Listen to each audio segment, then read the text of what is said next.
Hi friends, once again welcome to JX Knowledge YouTube and Facebook channel.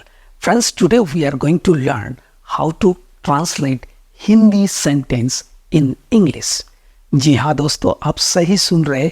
आज हम सीखने वाले हैं किस प्रकार आप एक हिंदी सेंटेंस को अंग्रेजी में ट्रांसलेट कर सकते हैं। देखिए दोस्तों, ट्रांसलेशन करना एक प्रकार की कला है और हर सेंटेंस एक ही नियम से ट्रांसलेट हो ऐसा कभी नहीं हो सकता है। सो आज हम देखेंगे ऐसा क्यों नहीं होता है और जो सेंटेंस ट्रांसलेट होता है उसे किस प्रकार ट्रांसलेट किया गया। क्योंकि कुछ दिन पहले मेरे एक स्टूडेंट्स का कॉल मेरे पास आता है और वो मुझसे पूछता है कि सर, मैंने कुछ सेंटेंस को ट्रांसलेट किया, वो तो ट्रांसलेट हो गया, लेकिन मैंने एक सेंटेंस को ट्रांसलेट करने का प्रयास किया, वो ट्रांसलेट मैं उस रीति से कर नहीं पाया जिस रीति से मैंने उसे सीखा था। जी हाँ दोस्तों, ऐसे ही कुछ सेंटेंस होते हैं जिसे ट्रांसलेट करना मुश्किल हो जाता है, उसे आपको सीखना पड़ता है और समझना पड़ता है। मेरे स्टूडेंट्स का सवाल था, सर सभी इसी नंबरिंग से हमें ट्रांसलेट करना सिखा रहे। सो मैं उनको बताया, देखो भाई, मैं भी यदि आसान सेंटेंस को लेकर ट्रांसलेट करना आपको सिखा दूँ ना, आप भी सीखेंगे और भाई मेरा भी वीडियो चलेगा। लेकिन सही चीज़ को सीखने के लिए थोड़ा समय चाहिए और समझ चाहिए। सो चलिए आगे बढ़ते हैं। दोस्तों, यदि आप मेरे वीडियो में पहली बार विजिट किए हैं सो इस वीडियो को सब्सक्राइब करना ना भूलें और साथ ही साथ बेल आइकन को प्रेस करना ना भूलें, क्योंकि हमारे न्यू वीडियो अब तक पहुँचते रहे और आप भी कुछ नए चीज़ों को सीख सके। सो चलिए स्क्रीन पे जाते हैं और समझते हैं ट्रांसलेट कैसे किए जाते हैं। सो वीडियो के अंत तक बने रहे, मैं उन सारी बातों को एक एक करके क्लियर करूँगा। सो चलिए देखते हैं। जैसे कि आप देख पा रहे हैं आपके स्क्रीन पे एक हिंदी है, मैं एक इंजीनियर हूँ। सो अब हम इसे इंग्लिश में कैसे ट्रांसलेट करेंगे। सो मैं को पहले हम अलग करते हैं, फिर एक को अलग करते हैं, फिर इंजीनियर को हम अलग करेंगे, फिर हूँ को हम अलग करेंगे। अब हम इसे हिंदी में जैसे लिखा हुआ है वैसे अंग्रेजी में लिखेंगे। मैं यानी आई, एक माने ए, इंजीनियर इंजीनियर, हूँ माने आई का ओ कौन सा होगा, एम।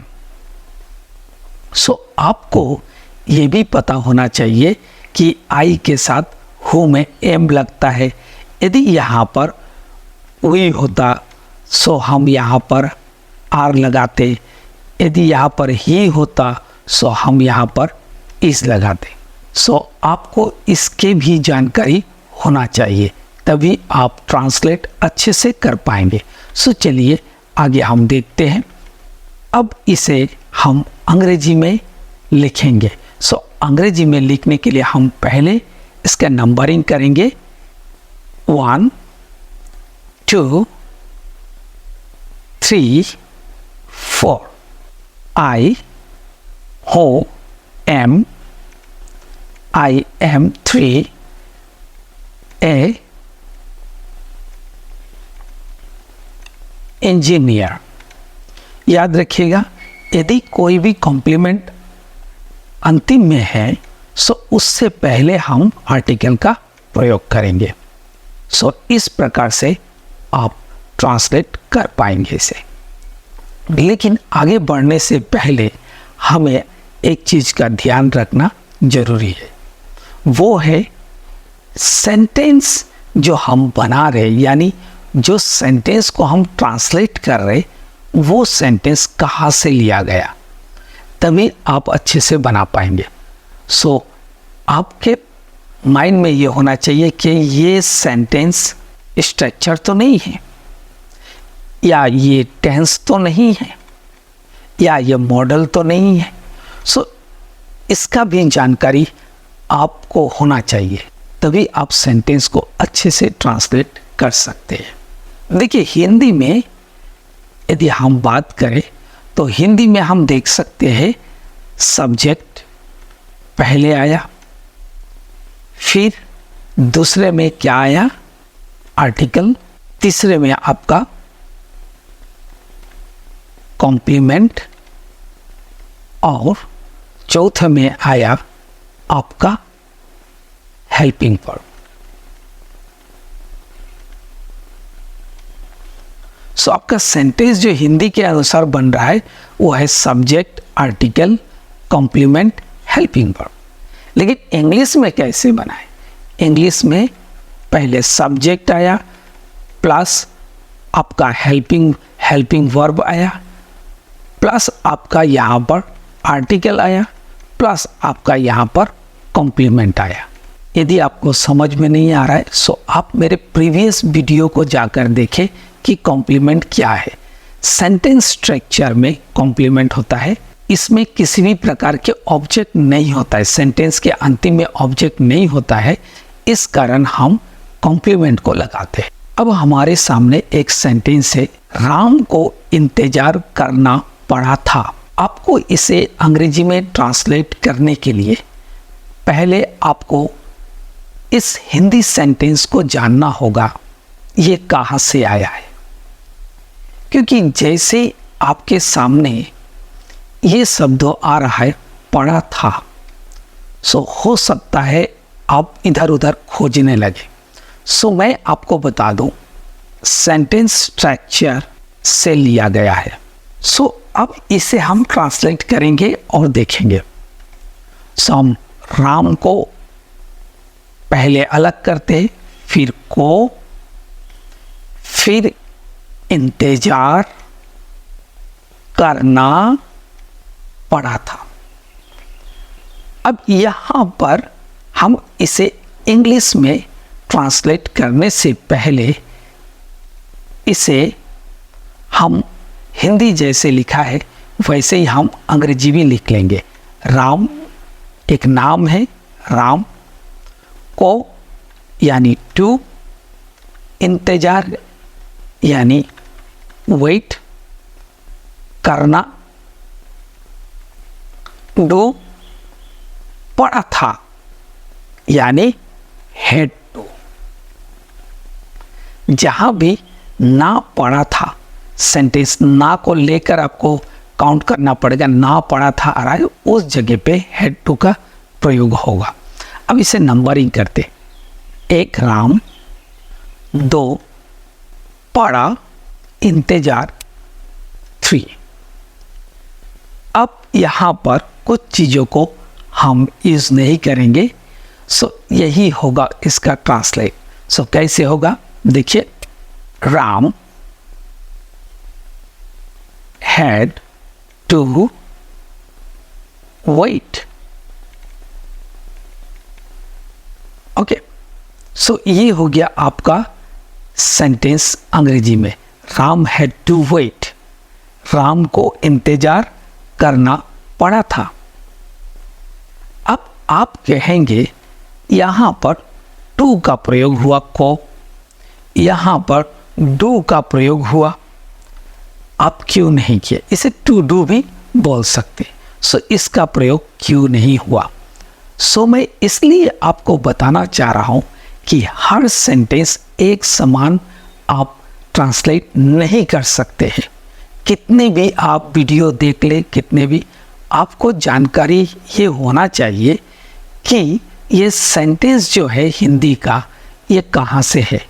देखिए इसमें हम टू का प्रयोग नहीं किया, सो आप बोलेंगे ये टू क्या है? ये टू जो है हेड के साथ ऐड है, और इस प्रकार ना पड़ा था, इस प्रकार के सेंटेंस में टू को इन्फिनिटिव माना जाता है, और इन्फिनिटिव आने पर यहाँ पर जो ना शब्द है वो आ जाता है, जिससे हमारे ट्रांसलेशन का जो अर्थ है वो अलग हो जाता है, जिसे ना पड़ा था। सो आपको इन सारे बातों का ध्यान रखना होगा, तभी आप अंग्रेजी को ट्रांसलेट कर पाएंगे। सो आगे बढ़ते हैं और समझते हैं। थोड़ी सी वीडियो लंबा जरूर हो रहा है, लेकिन आप थोड़ा धीरज रखिए समझ जाए कि कहाँ पर कैसे सेंटेंस को ट्रांसलेट किया जाता है। आप अभी अपने स्क्रीन पर देख रहे लिखा हुआ है, हम फिल्म देखते हैं। पहले आपको ये समझना होगा ये हिंदी सेंटेंस कहाँ से लिया गया। ये टेंस से लिया गया है और ये एक प्रेजेंट सिंपल है। सो जैसे ही हमारे माइंड में प्रेजेंट सिंपल आता है सो हम समझ जाते हैं कि इसमें किसी भी प्रकार के हेल्पिंग वर्ब का प्रयोग नहीं होगा। जैसे कि आप देख सकते हैं इसमें लिखा है ते है, ता है या ती है। इस प्रकार के बातें यदि हिंदी के सेंटेंस के अंतिम में आ रहा है उस जगह पे हम हेल्पिंग वर्ब का प्रयोग नहीं करेंगे। हेल्पिंग वर्ब का प्रयोग नहीं करेंगे। हेल्पिंग वर्ब क्या है? इज, आर, एम, फिर आपका was, were, have, has, had, shall, will. So यहाँ पर is, are, am, was, were, have, has, had, shall, will इसका प्रयोग नहीं किया जाएगा क्योंकि ये प्रेजेंट सिंपल है। सो अब ट्रांसलेट कैसे होगा? सो इसको हम पहले नंबरिंग करेंगे। हम 1 देखना, 2 फिल्म, 3। अब इसका हम ट्रांसलेट करते हैं। हम का वी, फिल्म माने मूवी, देखना वॉच। अब इंग्लिश में बनेगा वी वॉच मूवी। सो यहां पर आप देख पा रहे हिंदी में सब्जेक्ट को पहले लिखा गया, फिर यहां पर ऑब्जेक्ट को लिया गया, फिर आपका वर्ब को लिया गया। लेकिन इंग्लिश में आप देखेंगे पहला आ रहा है सब्जेक्ट, फिर आ रहा है वर्ब, फिर आ रहा है ऑब्जेक्ट। सो जस्ट पलट जाता है और इसी प्रकार से आपको सेंटेंस को बनाना होता है। सो इस चीज़ का आप ध्यान रखिए। सो चलिए आगे बढ़ते हैं और समझते हैं और देखते हैं कि दूसरे सेंटेंस में कैसे ट्रांसलेट किया जा सकता है। अब आप देख सकते हैं आपके सामने एक हिंदी का सेंटेंस, इसमें लिखा है वो खाना पका रही है। सो इसको हम अलग करते हैं, वो खाना पका रही और ये आपका है। इसे हम इंग्लिश में लिखते हैं रही है माने किसी लड़की को कहा जा रहा है, वह माने सी, खाना माने फूड, पकाना यानी कुक, लेकिन कुक के साथ रही बोल रहे हैं, यानी ये एक प्रेजेंट कंटिन्यूअस टेंस है तो इसमें कुकिंग आ जाएगा। रही का इसमें से आईएनजी को हम लेके आएंगे यहाँ पर और है का यहाँ पर हो जाएगा। सी के साथ कौन सी हेल्पिंग वर्ब लगेगा? इज। सो ये भी जानकारी आपके पास होना चाहिए। और ये कौन सी सेंटेंस है? Present continuous. अब हम इसे अंग्रेजी में लिखेंगे। सो पहले हम इसको नंबरिंग करेंगे, 1, 2, 3, 4। अब पहले 1 को लिखेंगे सी, 2 को लिखेंगे इज, 3 को लिखेंगे कुकिंग, 4 को लिखेंगे food. She is cooking food. यहां पर हम इसे निश्चय करने के लिए आर्टिकल दा का प्रयोग करेंगे कि वो खाना ही पका रही है। ठीक है, तो खाना ही इस प्रकार का ट्रांसलेट नहीं होगा, लेकिन हम नॉर्मली बोलेंगे वो खाना पका रही है। सी इज कुकिंग द फूड। सो यहाँ से आप एक चीज को समझ पा रहे होंगे कि हमें ये भी जानकारी होना चाहिए एक्चुअली जो सेंटेंस को हम ट्रांसलेट कर रहे वो कहाँ से है। हर एक सेंटेंस में आप नंबरिंग कर दे और उसे ट्रांसलेट करने का प्रयास करें, सो ये थोड़ा मुश्किल हो सकता है। सो चलिए आगे बढ़ते हैं और समझते हैं। अब आप अपने सामने एक सेंटेंस को देख रहे हैं, राम काफी लंबे समय से खेल रहा था। पास्ट परफेक्ट कंटिन्यूअस टेंस, क्योंकि वो लंबे समय से कुछ कर रहा था, सो वो पास्ट परफेक्ट कंटिन्यूअस टेंस में आ जाएगा।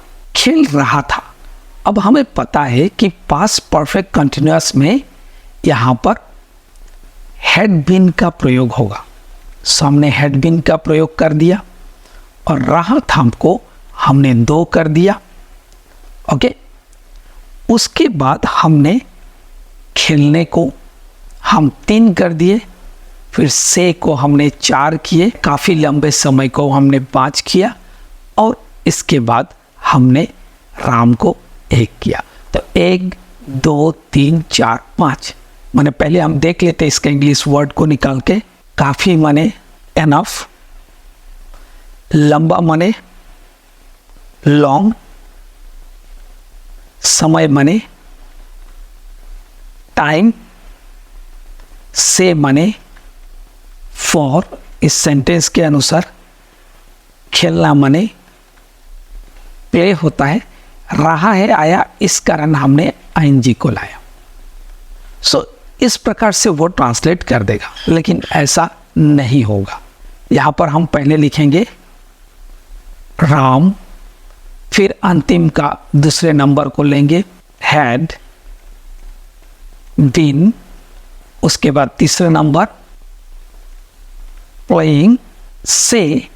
अब बात आता है ये से कौन सा बनेगा, फॉर क्यों आया, क्योंकि परफेक्ट कंटिन्यूअस के साथ समय को बताने के लिए हम फॉर और सिंस का प्रयोग करते हैं। फॉर का प्रयोग अनिश्चित काल के लिए और सिंस का प्रयोग निश्चित काल के लिए। सो हम लिखेंगे Ram had been playing for, काफी लंबे समय से। सो एनफ लॉन्ग टाइम नहीं होगा, यहां पर लिखा जाएगा ए लॉन्ग टाइम। अब आपके सामने में एक सेंटेंस को आप देख सकते हैं, हिंदी ऐसा लिखा हुआ है, हम दोनों को भी वही लगता है। सो पहले हम देख लेते हैं कि इसका हम ट्रांसलेट कैसे कर सकते हैं। सो हम इंग्लिश क्या होगा, वी, दोनों माने बहुत, को माने टू, भी माने also, वही यानी सेम, लगना इसमें फील होता है, या आपका थिंक होगा माने सोचते हुए, और इसमें ता है आया है। सो इसमें हम किसी भी प्रकार का हेल्पिंग वर्ब का प्रयोग नहीं करेंगे, क्योंकि मैंने आपको पहले भी बताया प्रेजेंट सिंपल में ता है ते ही होता है, उसमें हम हेल्पिंग वर्ब का प्रयोग नहीं करेंगे। सो चलिए अब इसे नंबरिंग करते हैं। हम दोनों एक साथ हम लेंगे 1, अब दूसरा हम लेंगे लगना, फिर तीसरा हम लेंगे वही, को वी को हम छोड़ देंगे। अब सेंटेंस को बनाएंगे, वही बहुत थिंग द सेम। आप कहेंगे द कहां से आ गया ये आर्टिकल? जी हां, क्योंकि हम निश्चित कर रहे हैं, सो हम इस कारण यहां पर द का प्रयोग किए। निश्चित करने से यहां पर यह बात क्लियर हो रहा है कि हम दोनों को ही लग रहा है और सही चीज को लग रहा है। अब बात आता है यहां पर टू का प्रयोग क्यों नहीं हुआ, ऑल्सो का प्रयोग क्यों नहीं हुआ। सो कई ऐसे सेंटेंस होते हैं जिसको आप नंबरिंग कर देंगे, लेकिन आप ट्रांसलेट सही रीति से नहीं कर पाएंगे। सो आपको ये सारे बातें कहाँ से समझ में आएगा, जब आप प्रैक्टिस करेंगे। सो प्रैक्टिस बहुत ही ज़्यादा इम्पोर्टेंट है। दोस्तों, आपने ट्रांसलेट करने के तरीका को सीखा और समझा। जी हाँ दोस्तों, आप समझ गए होंगे। सो ऐसे सेंटेंस को ट्रांसलेट करने के लिए पहली बात तो आपके पास अंग्रेजी का शब्द भी होना चाहिए। और साथ में कॉमन सेंस भी होना चाहिए। अब आपके सवाल होगा, सो मैं ये कॉमन सेंस कहाँ से लाऊं अंग्रेजी के लिए? जी हाँ दोस्तों, यदि आप प्रैक्टिस करते रहेंगे ना, सो इन सारे प्रॉब्लम धीरे धीरे सॉल्व होने लगेगा। पिछले वीडियो में मैंने एक कहानी आप लोग को बताया कि किसी रिक्शे वाले को यदि आप ट्रक चलाने बोलेंगे तो क्या वो चला पाएगा? उसको चला नहीं पाएगा, उसे सीखना होगा, फिर वो चला पाएगा। सो दोस्तों, मैं उम्मीद करता हूँ कि आपको ये वीडियो समझ में आया होगा। यदि आपको ये वीडियो समझ में आया है सो अपने दोस्तों के साथ भी शेयर करें ताकि वो भी कुछ नए चीज़ों को सीख सके। देखिए दोस्तों, एक चीज़ याद रखिएगा, मीठे मीठे बातें और सीधे सीधे बातें हमारे जिंदगी को सीधे नहीं बनाते। टेढ़े मेढ़े जो रास्ते होते हैं ना, वो हमें सही लक्ष्य तक पहुंचाते हैं। सही लक्ष्य तक पहुंचने के लिए हमें परिश्रम करना पड़ता है, कोई भी हमें कंधे पे बैठा कर पहुंचाएगा नहीं। सो मेहनत कीजिए। मैं फिर से एक नई वीडियो में आप लोग से मिलता हूँ, तब तक के लिए नमस्कार।